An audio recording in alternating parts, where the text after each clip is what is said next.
Oh, right. Okay. I first started acting when I was 18. I really wanted to go to uni, but I was doing my UCAS form and they were like asking for hobbies and stuff, and I didn't really do anything outside of school. So I just went online and looked for like drama classes that I could join because I like drama, and I found Identity Drama School. And so I went there, and then I was there for like 3 months, and I got signed, and then that's how I started. I remember when I was like 14, I was picking my year 10, you know, you pick your your 2 GCSE, whatever subjects, and I wanted to pick drama, and my mum was like, no. So that was sort of like the end of my, I'm going to be an actress, if that makes sense.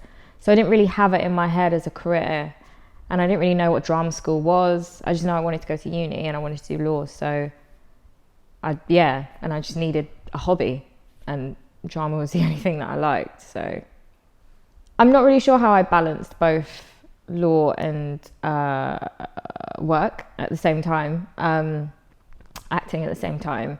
I just remember it being really difficult, especially in my final year.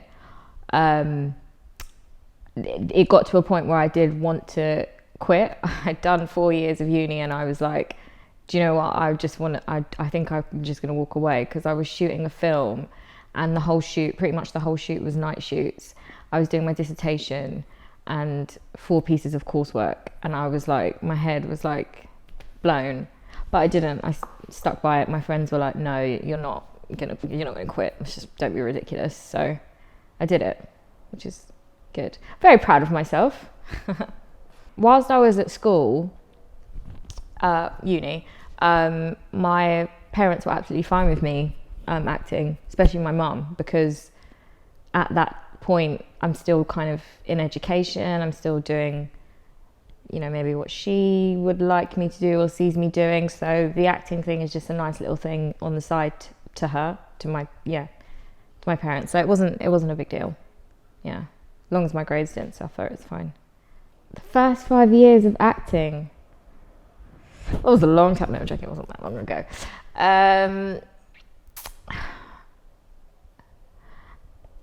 I think the first year of acting was like incredibly exciting and new and just fun. And I was just doing this thing that I loved and being paid for it. It was amazing, actually. And I think it continued like that. And then I think after uni, when I didn't have that sort of comfort blanket, because uni is a comfort blanket, it got a lot scarier. And I went to law school actually after I'd finished uni, and I hated it obviously because I didn't want to be a lawyer. But I remember at that point thinking, oh gosh, what am I going to do? Like, I'm in law school and I want to be an actress, but it just wasn't, things weren't great. Then I dropped out of law school and got a show called Some Girls, and it sort of changed my perspective again and helped me out a little bit. I was auditioning for Some Girls, and I knew that if I got it, I wouldn't really be able to do both, and so there wasn't really any option. I didn't want to be a lawyer. Well, the thing is, I always thought I wanted to be a lawyer, but that's because I wanted to be in court and be the solicitor that's like talking to the jury and like essentially putting on a performance. Because I read, one of my favourite authors growing up was John Grisham, and he is constantly writing about lawyers and solicitors and like saving the day and like being in front of the jury and like just being amazing. And I just wanted to like essentially perform. I didn't realise I didn't really want to be a solicitor. So when it came down to it, it was a very easy decision. It wasn't difficult to leave. Some Girls was brilliant. It was so much fun. It was just 4 girls just like having fun and just having fun. We had a really great time. And I also learned a lot about myself as a performer, because naturally, I think as a person and as a performer, I'm quite unstated. And I never saw myself as a comedic actress at all. I was like, dude, I'm not funny, like it's just not gonna happen. But it really taught me how to like come out of myself and do more with my face, do more with my body,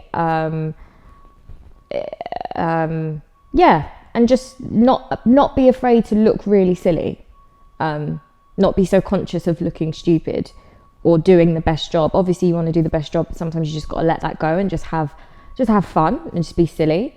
And the director really helped me with that on Some Girls.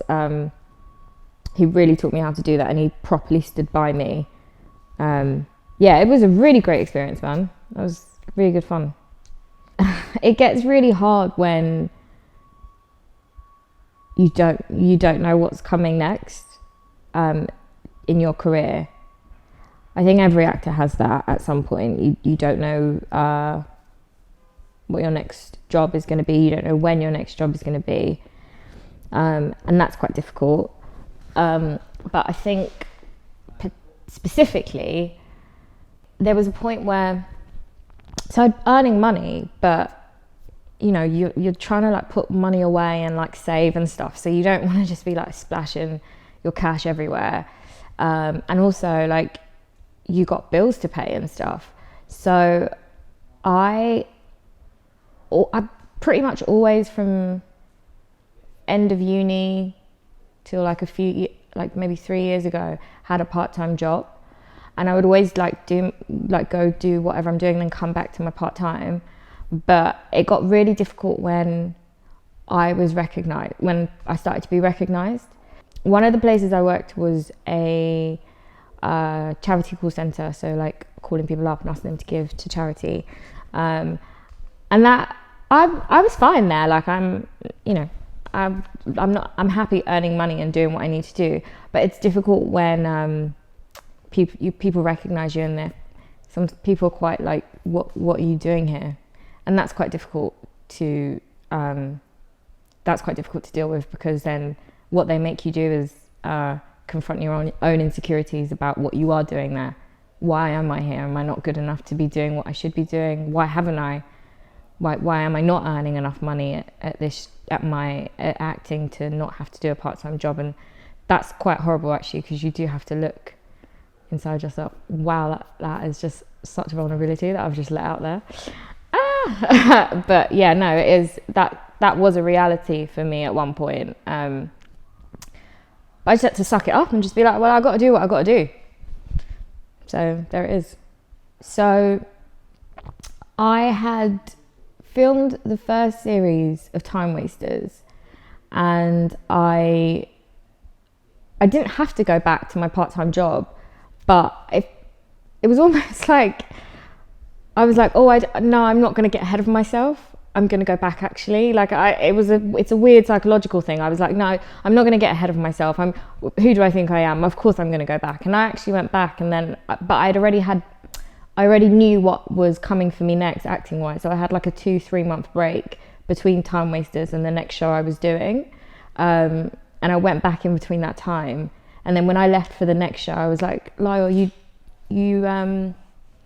don't need to go, and it's okay that you don't need to go. It doesn't mean that you think you don't need it or you're better than it. You don't need it right now, and that's okay. Yeah, that was early 2017, I think.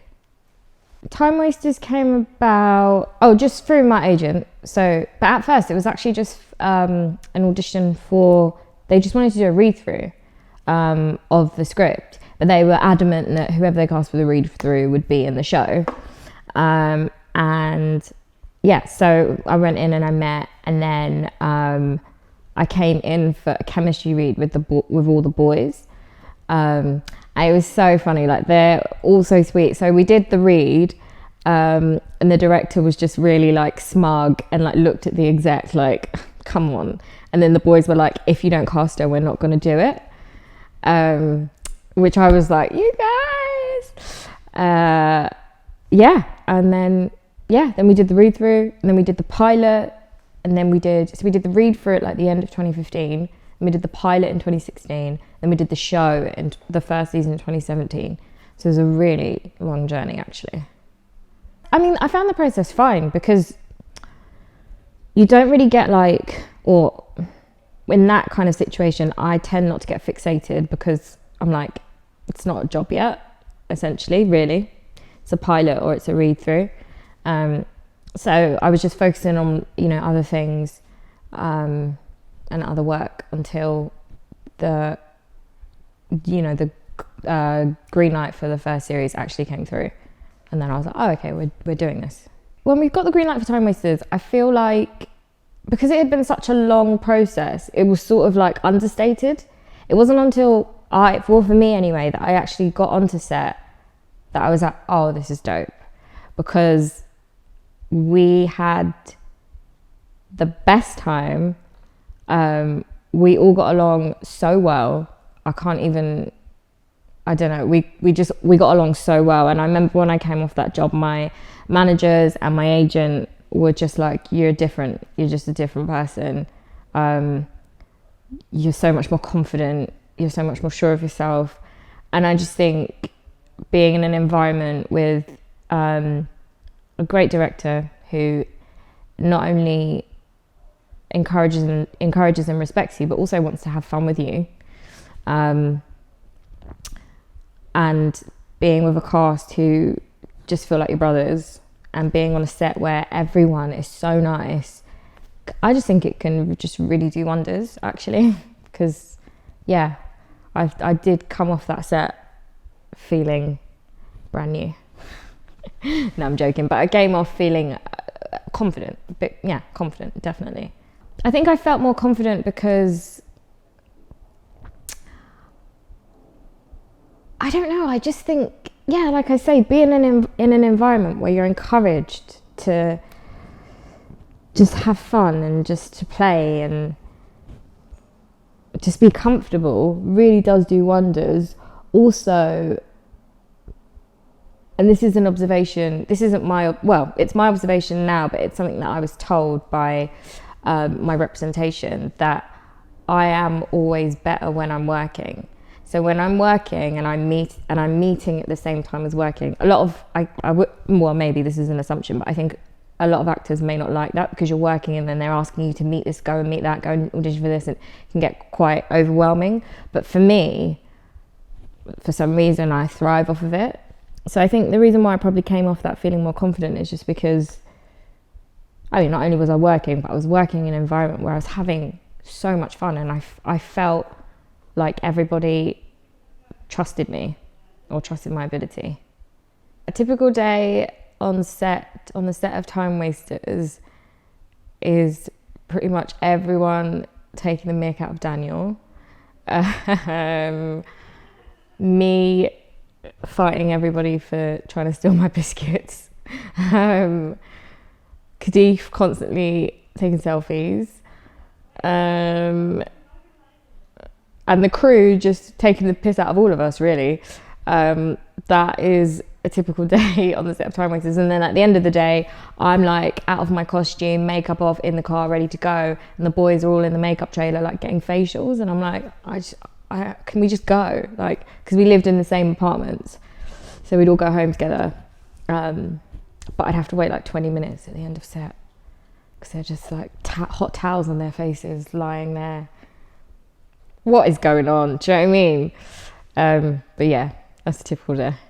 Do you know, I don't know how me and the boys from Time Wasters built the chemistry. I remember that Daniel said, or he always says in interviews, that after the read through, when we'd met each other once at the chemistry read, and then again at the read through. After the read through, all the like execs and ITV people were coming up to him going, "Oh, it's so great that you cast your friends for this," and he was like, "I don't know these people."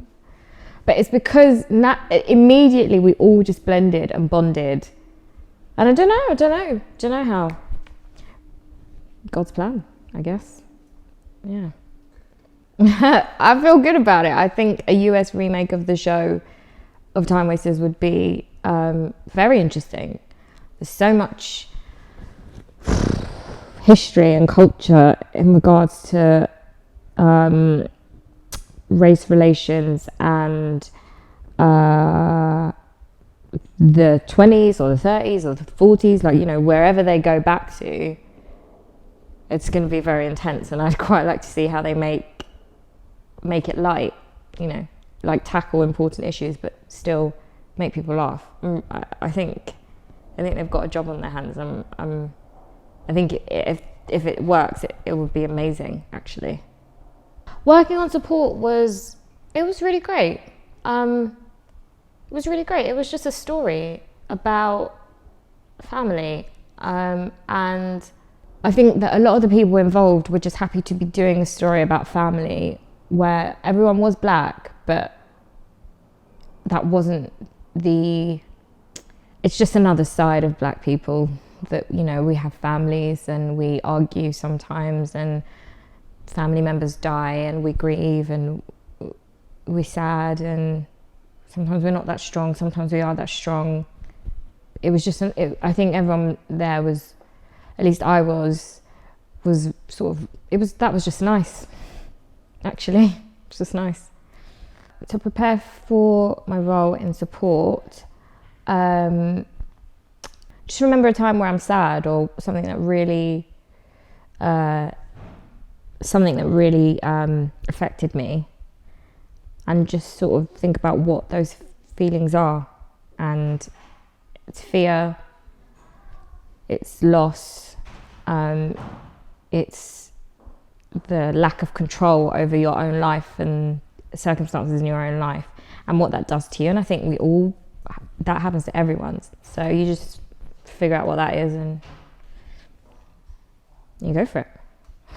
David Ajala is brilliant, and working with him was wonderful. He is a big brother. I'm not sure if he has siblings. I don't have siblings, but I immediately felt like, I think he just, I mean, I don't know, maybe if it was strategic or tactical, that he was like, I'm going to treat her like my little sister so that we can get into the role. But immediately he just was a big brother, and I feel like he just has that energy. He's so warm and supportive. I feel like you can't not. Yeah, he is a big brother. I don't know how else to put it. So it was very easy to get into that with him. And I'm quite playful and he's quite playful. So yeah, it was easy. He's wonderful. How have I found it being a woman in the industry? It's such a weird one, because I don't think I really knew before that I was a woman in the industry. Wait, what did I just say? I knew I was a woman in the industry, but I don't think I was conscious of, oh, I'm a woman in the industry and this is why it's more like this. Oh, it's because I'm a woman. I don't think at first I was really aware of that. I think there's less out there, less roles for women. And then black women. Yeah, that's a definite. Sometimes it can be a little frustrating when you see a breakdown and the first thing they say is a description of what the character looks like. So for instance, beautiful. And, you know, sometimes you can be like, oh, like, why does it have to be, why isn't the most important thing about the character who she is or what her characteristics are, because she is a character? Why is the first thing her physical attribute? Sometimes that is a little bit frustrating, but I only read women breakdowns. I don't really read male breakdowns, so I don't know if on a male breakdown the first thing they'll put is handsome. I don't know, so I don't know if I can really say that that's a problem just for women. I'm not sure. I suspect it probably is, but I won't say for definite because I'm not sure. But that is definitely one thing that is a little bit frustrating. Yeah, you always want to know that you book the job on your own merits, you know, because you're good enough. But you know, now, you know, with all the news that came out about women in Hollywood and, you know, men in power taking advantage and stuff like that, basically I think there's maybe a danger of women worrying that, oh, did I get that because of my talent or because of the way I look or because somebody is attracted to me, or, you know, that kind of thing. I think that's probably a worry of being a woman in the industry. But if I'm entirely honest, I don't think I have that struggle. And I think it's because I don't entertain those thoughts. I don't entertain those thoughts, so I don't think I have had that struggle. I maybe have and haven't even realised, but yeah, I don't entertain those thoughts. And actually, I've never been really put in that position, as a lot of, sadly, as a lot of women have. So yeah, so for me, being a woman in the industry, hasn't been a negative experience for me. I don't think I worry about not being cast because of my talent. I don't think I worry about that. I've been acting for just over 10 years now. And the industry has changed since I first started. How has it changed? Oh, well, I mean, now there's loads more roles for like black women, definitely. Not enough, but there are loads more. There are more stories being told, more interesting stories being told. And people are taking risks. Like, loads of people are doing, like, writing their own thing now and, like, putting themselves in their own thing. Shout out to Daniel. Yeah, like, there's just more fight, I think, and more bite from young people in the industry, black people in the industry, women in the industry. Yeah, I think it's a way more interesting time than when I first started. I don't know if I would ever live in America permanently because I love London so much. I always say, like, there's nowhere better than London in the sun with your friends. I just refuse to believe that there's anywhere better. So I don't know that I could live in America or LA. But I mean, I work there, definitely. But I don't know if I could live there permanently. I think one area of the industry that I want to pursue is writing.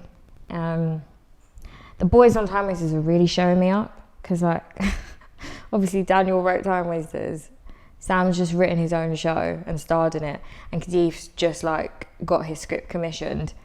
So I'm like, oh my gosh, I'm the only girl, so like, I've got to step up. But no, I have wanted to write. So I did a show called Seagull at Hammersmith, and it was written by, it's a Chekhov play, but it was rewritten by Simon Stevens. And he did a workshop with us on, like, the first day, and he asked us loads of questions and basically made us write a scene, and he gave us, like, you know, a place, what's that thing? An object and whatever, and just essentially made us free write a scene, and then we all had to put our scenes in the middle and anonymously pick them up, and then everyone would act out people's scenes. And then my scene came up, and I was very lucky because I had two brilliant actors, like, they were incredible. But they did my scene, and, like, everyone was, like, silent, like, the room was floored. And then Simon was like, because afterwards he would ask, okay, who wrote that? And he was like, I wish I wrote that. Who wrote that? And it was honestly one of the most,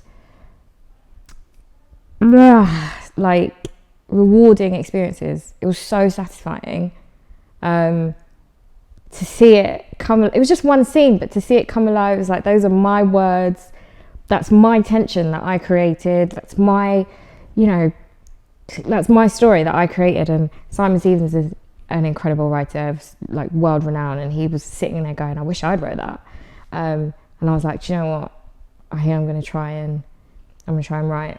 So I sent him an email and asked him for, like, all his tips and tricks, and he, sent me everything that he uses to help himself when he's writing. So I'm going to try and sit down and write something. So I just finished working on The Capture, which is a BBC One drama. It's all about conspiracy theories. So, like, it's like the security agencies like the MI5 and FBI and all that, like, using video evidence, but, like, manipulating it and like using it to put people away when they haven't done anything, but like reworking CCT evidence and like deep fake archive stuff. Yeah, it's pretty cool. Yeah. In terms of the future of this industry, I think I'd just like to see like more stories, like varied stories, you know, like just, yeah, varied stories, interesting stories that I've not seen before, with people who don't usually get a chance to tell those stories. That's what I'd like to see.